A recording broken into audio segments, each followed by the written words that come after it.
Right, time to get the cylinder head off. So if you missed my last video on my Fiesta ST, the engine overheated and left me stranded on the motorway. I then tore down the front of the car to make my life easier while working on the engine. In this video I'm going to remove the cylinder head. There's two parts I'm not looking forward to. The first is the exhaust manifold because of the stubborn bolts that will have gone through years of heat cycles locking them in place. Also, without a car lift I have to squeeze under the car, so it's going to be a dirty job. The second is locking the timing. It looks pretty complicated and it's not something you want to mess up. Since you need specialist timing tools, I'll start with the exhaust manifold. So let's get everything in our way out of the way. First to come off is the wipers.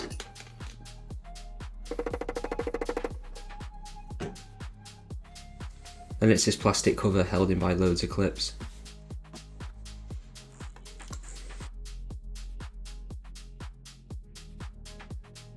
And there's a cover under that cover, this time held in by bolts. Now we've got good access to the back of the engine.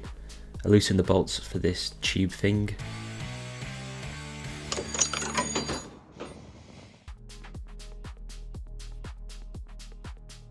There's just one hose clamp holding it in place at the bottom, and then it pops right up.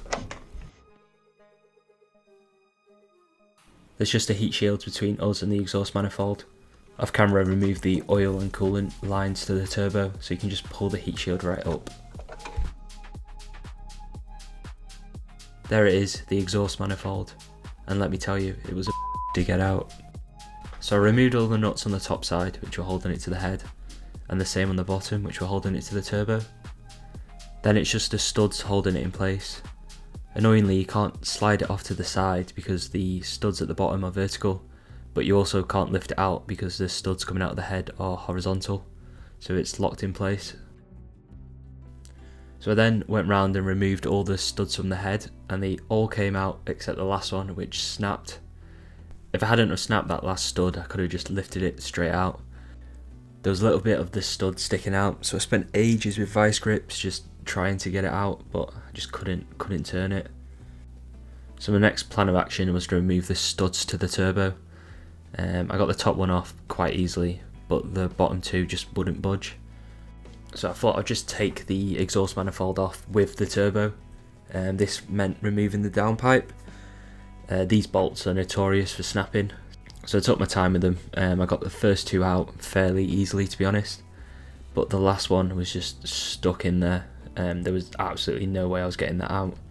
If I could have removed either the snap bolt from earlier or the seized downpipe bolt, the manifold could be removed. I decided to remove a bracket that was holding the downpipe, purely because it sometimes got in the way when trying to break the final bolt loose. To my surprise, when I removed the bracket, it actually broke some tension and it dropped a little. This gave me enough wiggle room to manoeuvre the manifold around the studs. For some reason there was two gaskets. If someone in the comments can let me know if this is normal, that would be much appreciated. Now back to the front of the engine. I removed the alternator, which was easily accessible with all the bumpers and everything removed.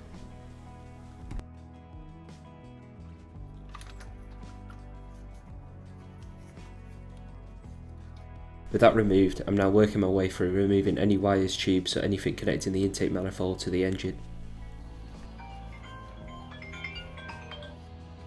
Hello? Hello? You alright?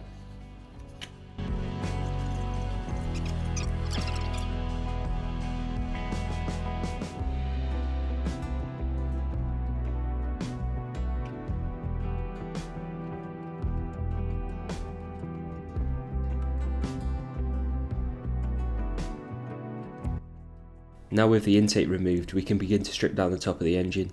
But first I'm going to remove this timing pin at the back of the engine. I'll explain why this pin is important later in the video.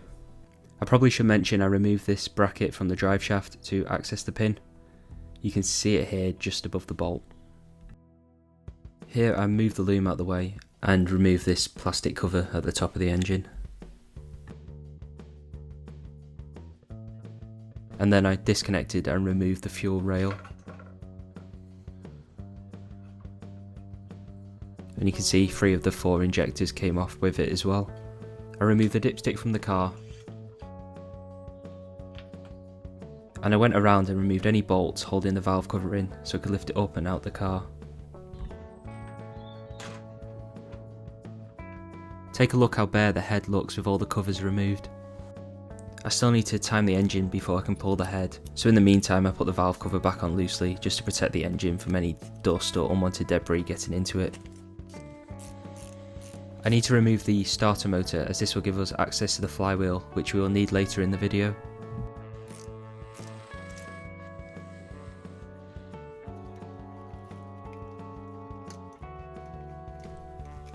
And just like that, the starter motor is removed. The coolant tank pops up and you can detach the hoses by loosening the hose clamps. Here I disconnected a high pressure fuel line and I removed everything connected to the right hand side of the cylinder head. I released the tension on the serpentine belt and removed the 4 water pump bolts.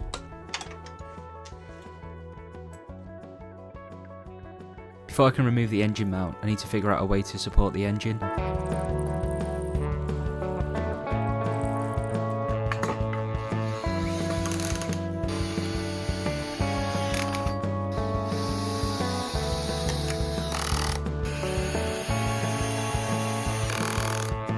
I found some scrap pieces of wood and a broken brick and convinced myself that this was solid.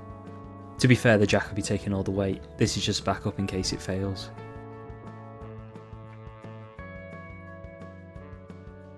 Now with the engine supported, I can remove the driver's side engine mount.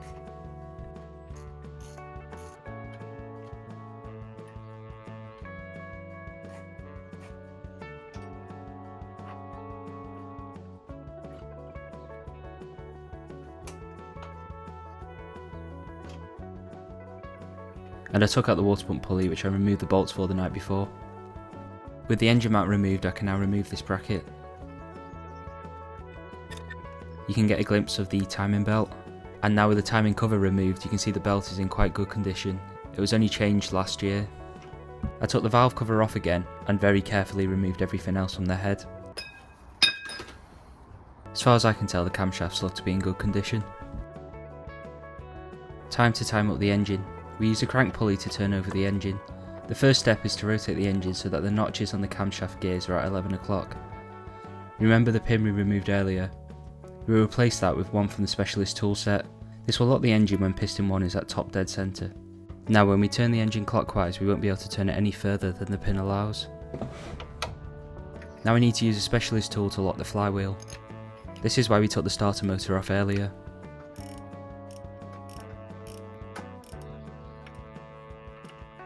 As you can see, the flywheel has loads of teeth.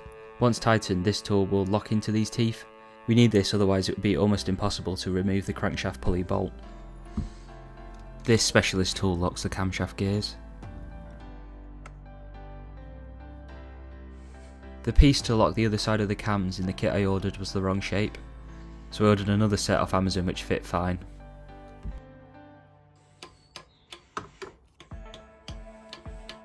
Because we locked the flywheel, we can break the crank pulley bolt free.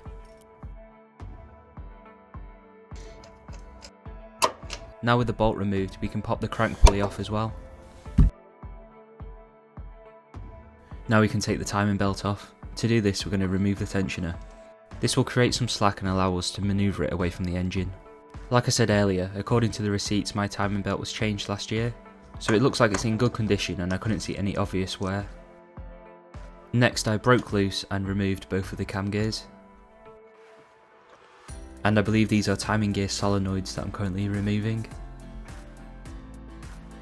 I went around and broke loose all the bolts holding the camshaft in.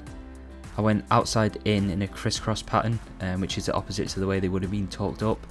After I broke them loose, I then went around with the same pattern and removed all the bolts. Then you can just lift the camshafts out. I did a final check to remove anything connecting the head to the rest of the car. And finally, all that's left is to remove the head bolts. And these were pretty tight. You might notice my laptop in the bottom left corner. I've got a diagram showing the torque specs, and I'm removing them in reverse order.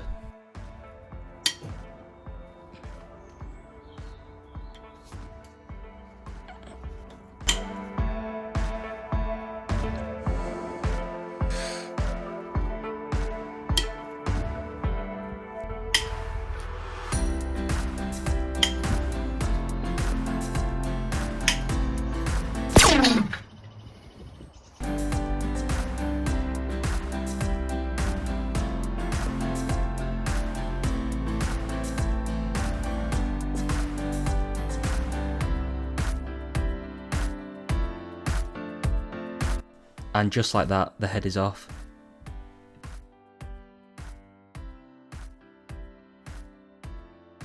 I personally couldn't see any issues with this gasket. I couldn't see any signs that it had blown. But the issue is, this is the first time I've seen an engine block, so I have zero experience spotting this kind of thing.